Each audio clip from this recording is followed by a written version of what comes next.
నమస్తే అండి. యూట్యూబ్ ప్రేక్షకులకు నా యొక్క నమస్కారాలు. ఈ మరుగుమందు చూసారండి? మరుగుమందులో రెండు రకాలు ఉంటాయి. మనకు ఒకటి వచ్చేసి తినే తాగే దాంట్లో పెట్టేది, అంటే అది కడుపుకు పెట్టేదన్నమాట.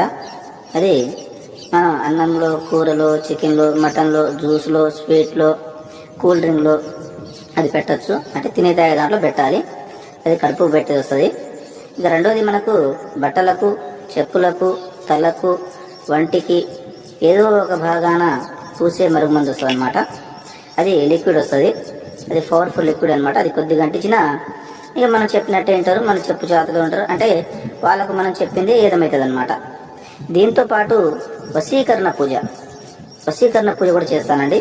చాలా సంవత్సరాల నుంచి చెడిపోయిన భార్యాభర్తలు కానీ, ప్రేమికులు కానీ, పిల్లలు కానీ, ఎవరైనా కానీ చాలా సంవత్సరాల నుంచి చెడిపోయిన వాళ్ళని పీర్ల ద్వారా, వాళ్ళ ఫోటోల ద్వారా నేను వశీకరణ పూజ చేస్తాను. వశీకరణ పూజ చేసి వాళ్ళని దగ్గర చేస్తాను. నాకు చాలామంది చెప్పారు, గురుగారు వాళ్ళ కాడ వీళ్ళ కాడ